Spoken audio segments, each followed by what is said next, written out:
చలో అందరికీ శనార్థుల్లో టీవీపై సమర్పించు మాస్ మల్లన్న ముచ్చట్లకు స్వాగతం. వచ్చేసిండు మీ నర్సికాక. ఇక అరుచుకుందాం రా రోజులు అయ్యాల్టి మోక. ఓ ఈ గ్రాఫిక్స్ భవనాలు అవి ఇవి అనే కదా గాలిపంక పార్టీ వాళ్ళు గంగలు కలిసిపోయారు కదా. ఇక చూడు ఆగుతలేదు అమరావతి పనులు. రయ్యా ముందుకెళ్తున్నాయి అనుకో రాదురి. నిన్న ప్రధాని వచ్చిపోయినా ఇక ఇవాళ మంత్రి నారాయణ దగ్గరుండి ఏమేం చేయాలి, ఎట్లా డిజైన్ చేయాలి, డిజైన్లు చేసేటోళ్ళు వాళ్ళు ఏ బిల్డింగ్ ఏడ ఉండాలి, ఏం సంగతి అనే దాని మీదకి బాబో మామూలుగా నడుస్తలేవు అనుకో రాదురి. రప నడుస్తున్నాయి పనులుగా. అవుతుంది అభివృద్ధి అన్నాక. ద బెస్ట్ రాజధాని చేసి చూపిస్తానడు కదా ముఖ్యమంత్రి చంద్రబాబు నాయుడు గారు. అదే ముచ్చట మీదకి పనులు ఆగుతలేవులా నడుస్తూనే ఉన్నాయి అనుకో రాదురి. అమరావతి రైతులు కూడా మురిసి ముప్పందం అవుతురు. ఎందుకనంటే వాళ్ళు చేసిన త్యాగం, వాళ్ళు ఇచ్చిన విలువ, వాళ్ళ భూములు 3 పంటల భూములు ఇచ్చి వాళ్ళు పాపం మొన్నటి దాకా జగనాల హయాంలో ఏముంది ఆయన వాళ్ళ బాధ కాదు వాళ్ళు కాదు. ఆ కరోనా టైంలో కూడా తిప్పల పడ్డారు.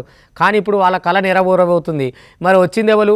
చంద్రబాబు నాయుడు గారు. గసొంటి నాయకుడు వచ్చినాక జరగదా? ఇక అయితేనే చూడురి. అమరావతి రాజధాని నిర్మాణ పనులల్లా ఈ స్పీడ్ పెంచింది ఏపీ సర్కారు. ఇక నిన్న ప్రధాని మోడీ చేతుల మీదుగా పునఃప్రారంభోత్సవం కార్యక్రమం జరిగే కదనాలా. ఇక అప్పటికాంచెల్లి చూడుండ్రి పనులు ఊపందుకున్నాయనే చెప్పాలి. ఐకానిక్ భవనాల డిజైన్లను ఖరారు చేసేటందుకు డిజైన్లు రూపొందిస్తున్న సంస్థలతోటి మంత్రి నారాయణ సమావేశం కూడా అయ్యిండు. సిఆర్డిఏ ఆఫీస్ల Norman Foster office contracts L and T టీ సంస్థల ప్రతినిధులతోటి చర్చించిండ్రులో.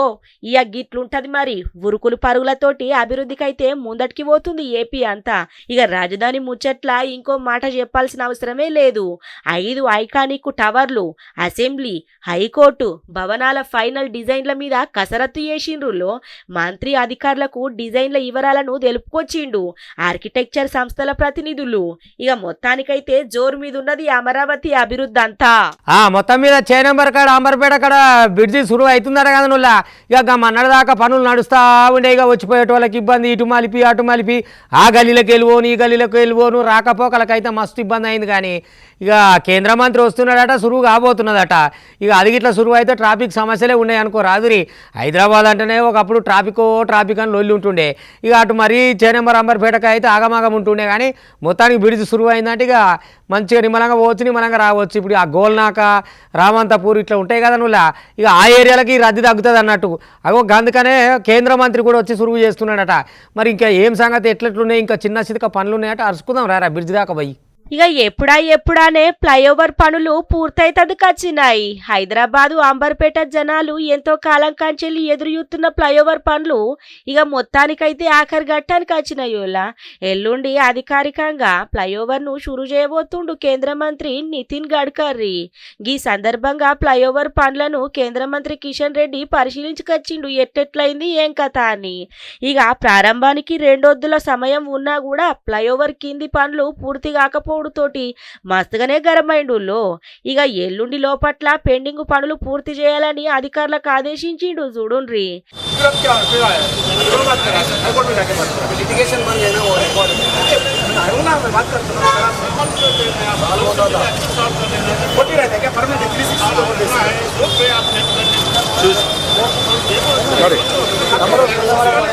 అంబర్పేట ఫ్లైఓవర్ నిర్మాణంలో ఇంకా 6 జాగాలల్లా భూసేకరణ చేయాల్సి ఉన్నదని కేంద్ర మంత్రి కిషన్ రెడ్డి చెప్పుకొచ్చిండు. దీని మీద సీఎం రేవంత్ రెడ్డికి లేఖ కూడా రాసిన నేను. భూసేకరణ పూర్తి కాకపోవడంతోటే బండ్లు నడుపుకునేటోళ్ళు మస్తుగా ఇబ్బంది పడుతున్నారు. కొంతమంది ఫ్లైఓవర్ ఆపేటందుకు కుట్ర కూడా చేసిండ్రు. ఓ ఇంటి స్థలం సేకరించినాకట ఓ పార్టీ అడ్డుపడే ప్రయత్నం కూడా చేసింది. గా రాజకీయ పార్టీ పేరు అవసరం లేదు గాని నాకెరికే గాల్లోళ్ళు. ఇక మాకు అభివృద్ధి ముఖ్యం, గంతే గాని గిసొంటి పట్టించుకోము. రాష్ట్ర సర్కారు జిహెచ్ఎంసీ సహకరిస్తే మిగతా పనులు కూడా పూర్తి చేస్తామంటారు. మరి ఇక ఈ కాంగ్రెస్ వాళ్ళు సంధించేది అట్లనే ఉంటుంది, కారు పార్టీ వాళ్ళు అనేది అట్లనే ఉంటుంది. ఇప్పుడు మాజీ మంత్రి హరీష్ రావు రాసుకొచ్చింది అనుకో రాదు పిట్టల ఏదో ఉపాధి హామీ కూలీలను ఏం పట్టించుకుంటారు, ఏం కోతలు పెడుతురు. వాళ్ళకి వచ్చేదే గింత అంటే మళ్ళీ అలా కోతలట చక్కదనం పాడుగాను. మరి ఇంత దానికి ముఖ్యమంత్రి అయ్యారు ఢిల్లీకి తిరిగి ఏం చేస్తాడే, దేనికోసం తిరుగుతాండి రేవంత్ రెడ్డి అని చెప్పి గట్టిగా రాసుకొచ్చిండు ట్విట్టర్ పిట్టల. మరి ఊకుంటాడా ప్రతిపక్షమాయ? వాళ్ళు ఉన్నదే వీళ్ళని అరుచుకోవడానికాయ. మళ్ళీ వీళ్ళు వాళ్ళకు మీద కారణాలు చెప్పుకుంటూ ఉండడం అయితే కానీ ఏమైతే లేదన్నట్టు టాక్ తెచ్చుకుంటారు. ఎందుకో ఏం కథో కానీ మరి ఎట్లయితుందో ఇది. ఉపాధి హామీ కూలీల పని దినాల కోత మీద మాజీ మంత్రి హరీష్ రావు పైరైండుల్లా. తెలంగాణకు మంజూరైన పని దినాలను సగానికి తగ్గించుడు మస్తు ఘోరం ముచ్చట. 2024 నుంచి 2025ల 12.22 కోట్ల పని దినాలు మంజూరు చేయంగా ఈ సంవత్సరం కేవలం 6.5 కోట్ల పని దినాలకే పరిమితం చేసిరని మండిపడ్డాడు. అదే మా సర్కారు ఉన్నప్పుడు మంచిగుండే. ఏం చేస్తారు మీరు? సీఎం రేవంత్ రెడ్డి ఢిల్లీకి చక్కర్లు కొట్టి తెలంగాణకు ఏం సాధించిండు అని ప్రశ్నించిండు. గిదంతా టిట్టల రాసుకొచ్చిండు చూడుండ్రి. సందు దొరికితే అరుచుకునుడే ఉంటది కదా, అటు కారోళ్ళైనా ఇటు కాంగ్రెస్ వాళ్ళైనా. ఇక కాంగ్రెస్ బీజేపీకి షెరో 8 మంది ఎంపీలున్నా ఏసొంటి ప్రయోజనం లేకపాయే. కూలీలకు నష్టం జరుగుతున్న 2 పార్టీలు నోరెందుకు మూసుకోనున్నారు? మస్తు దుర్మార్గం గీ ముచ్చట. 4 నెలల కాంచెల్లి ఉపాధి హామీ కూలీలకు వేతనాలు చెల్లించకుండా రాష్ట్ర సర్కారు ఏం చేస్తాంది? సోద్యం చూస్తుందా ఎట్లా? ఉపాధి హామీ కూలీల జీవితాలతోటి సర్కార్ ఆడుకుంటుంది. రాష్ట్ర కేంద్ర ప్రభుత్వాలు కలిసి ఉపాధి హామీ పథకాన్ని మొత్తం ఆగం చేసినాయి. ఇక ఎమ్మట్నేగా పని దినాలు పెంచాలి అని చెప్పి రాష్ట్ర సర్కారు కూలీలకు వేతనాలు చెల్లించాలి అని చెప్పి బీఆర్ఎస్ పక్షాన డిమాండ్ చేసిండు హరీష్ రావు. యుద్ధం అంటే తుపాకులు వేల్చుడు మనుషుల చంపుడు కాదు, నిరాకరణ కూడా ఒక యుద్ధమే. మీ దేశం నుంచి మా దేశానికి ఏం రావద్దు, మా దేశం నుంచి మీవికి ఏం రావద్దు. మా ఓడలకు రావద్దు, షిప్పులకు రావద్దు, వాడలకు రావద్దు, గోడలకు రావద్దు, జాడలకు రావద్దు. వచ్చిరనుకో మళ్ళీ మంచిగా ఉండదు. మీ సందాల మీరు ఉండు, మా సందాల మేము ఉంటామని పాకిస్తాన్కు మళ్ళీ దెబ్బేసినట్టు అయిపోయింది అనుకో రాదు భారతదేశం. ఇక అక్కడి నుంచి వచ్చేటివి ఏం లేవు తాత, మీ సొమ్ములు మీరే చూసుకోరి. మా దేశంలో అమ్మేది లేదు, మీ ఇంకొనేది లేదు, మా దేశంకి వెళ్ళి మీకు కూడా వచ్చేది లేదు అని చెప్పి నిరాకరణ ఉద్యమం మొదలుపెట్టిరు అనుకో రాదురి. ఇక నిరాకరణ యుద్ధం జరిగితే ఎట్లుంటుందో ఇప్పుడు తెలిసి వస్తుంది వాళ్ళకు. ఊకనే తుపాకులు పట్టుకొని పటా కాల్చిన సందు దొరికింది అంటే అయితే ఆ తాత ఇప్పుడు చూడు మొత్తం ఇక నువ్వు నీ లష్కరే వస్తుందో నీ తోయిబా వస్తుందో మీ జనాలకు అర్థమవుతుంది. ఇప్పుడు పాకిస్తాన్ కు మళ్ళీ గట్టి షాక్ ఇచ్చింది భారత్. పహల్గామ్ ఉగ్రదాడి నేపథ్యంలో గట్టి నిర్ణయమే తీసుకున్నది. విదేశీ వాణిజ్య విధాన చట్టాన్ని సవరించిన భారత్ పాక్ వస్తువులను దిగుమతి చేసుకోకుండా నిషేధం విధించిందిలా.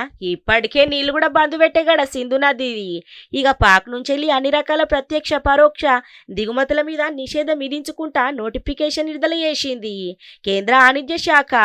భారత్ పోర్ట్లకు పాకు షిప్ల మీద నిషేధం విధించుకుంటా నోటిఫికేషన్ విడుదల చేసింది డైరెక్టర్ జనరల్ ఆఫ్ షిప్పింగ్. ఇక ఇప్పుడు మంచిగా అవుతుంది తాతలకు.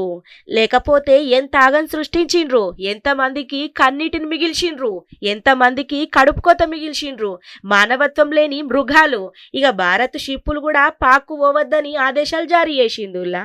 ఇక యుద్ధం అంటే ఫైటర్లు, జెట్లు, ఆర్మీ, నేవీతోటి ఇసుకపరుడు మాత్రమే కాదు, ఆర్థిక దాడులతోటి కూడా పాకిస్తాన్ని మొత్తం ఆగం చేసేందుకు భారత్ ప్రణాళికలు రచిస్తుంది చూడుండ్రి. ఆర్థికంగా మస్తుగా బలహీనంగా ఉన్న పాక్ మీద ఫైనాన్షియల్ స్ట్రైక్ తోటి భారత్ ఇరుసుకపాడితే ఇక దేశం మొత్తం పేకమెడల్ లెక్క కూలిపోవడు ఖాయం చూడుండ్రి. ఇక ఈ పాక్ మీద 2 ఆర్థిక అస్త్రాలు ప్రయోగించేందుకు సన్నాహాలు చేస్తుంది భారత్. ఉగ్రవాదానికి ఊతమిచ్చే అతి ప్రమాదక దేశాలను బ్లాక్ లిస్ట్ జాబితాల FTF చేరుతుందిలా. ఈ లిస్టులున్న దేశాలు అంతర్జాతీయ సంస్థల నుంచి నిధులు పొందుడు మస్తు కష్టము. ఈ దేశాలకు ముఖ్యంగా అంతర్జాతీయ ద్రవ్యనిధి సంస్థ, ప్రపంచ bank, Asia development bank, European union అసొంటి సంస్థలు ఆర్థిక సహాయం చేయన్నట్టు. అసలే అటుకలు లేవురా అంటే పెసరపప్పు కేసరి పెట్టవన్నాడంట వెనకట్టుకోడు. గట్టడే ఉన్నది ఏపీ కాంగ్రెస్ వాళ్ళ పని. అధికారం లేదా, అతార లేదా, పతార లేదా, మళ్ళీ అన్ననే వర్గపోరు. ఇక అన్ననే కొట్లాడుకున్నాడు, పిలువలేదా 4 గులుగుడు. ఏందో ఈ చక్కదనం. ముందుగా పార్టీ పెంపొందించి మరి పదవులలోకి వస్తారా, రాజ్యంలోకి వస్తారా, ఏం చేస్తారు, ఎట్లా చేస్తారు? గాముచ్చట వదిలిపెట్టి ఆఫీస్ కాడ నన్ను విలువలేదు, నిన్ను విలువలేదు అని శనగపట్టాని అక్కడ జగుడాలు పెట్టుకున్నట్టు పెట్టుకున్నారట. ఈ కథ బాగానే ఉన్నది కదా, పాడైపోనని పక్క పార్టీలో అనుకోవచ్చే. నీ ముచ్చటక్కున వారేతును ముందుగా అడుగు ముందలకి ఎట్లా పడుతుంది ఏం కథ అనేది చూడాలి. కానీ ఆయనకి ఏమి ఇట్లకేమి లేదురా అంటే ఓ ఉరుకులాట ఉత్తశాట అని. ఇక చూడరు వాళ్ళ కథ ఎట్లున్నది, జవుడాలు అంటే ఇక జవుడాలు.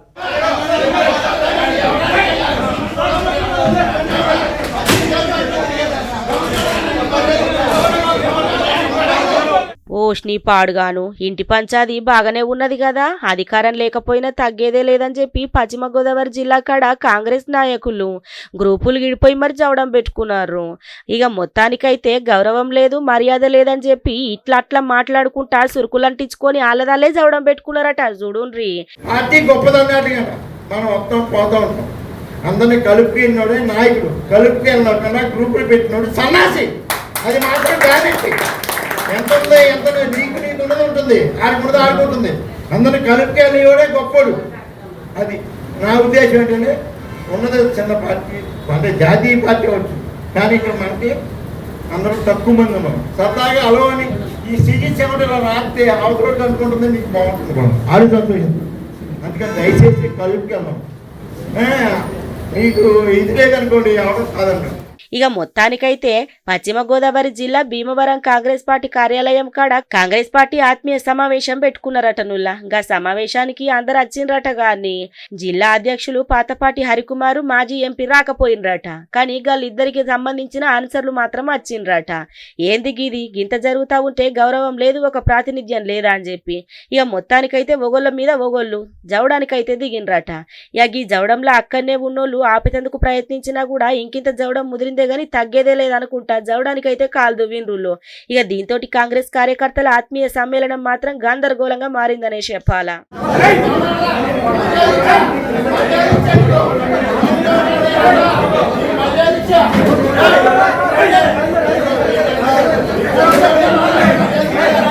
అసలే ఎండాకాలం సూర్యుడు మండిపోతుంది, ఈడికే అక్కడ దగలు లేస్తుంది అనుకో రాదురి.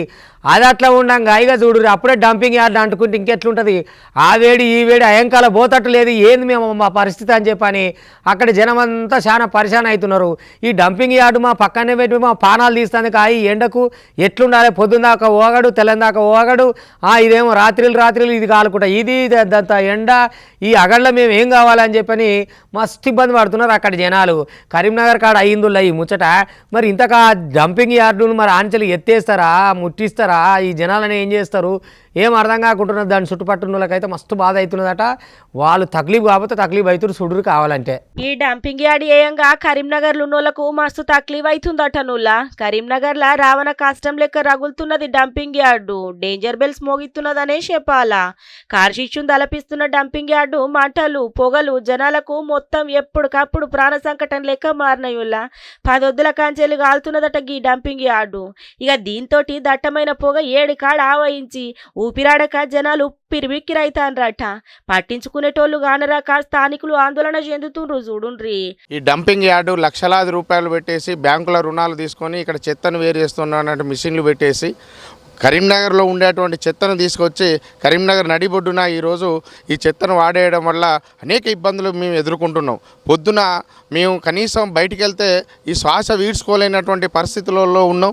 అదే కాకుండా అనేక వ్యాధులు, చర్మ వ్యాధులు వస్తున్నాయి. ఇక్కడ నీళ్లు కూడా కలుషితమయ్యేటువంటి ప్రమాదం ఉంది.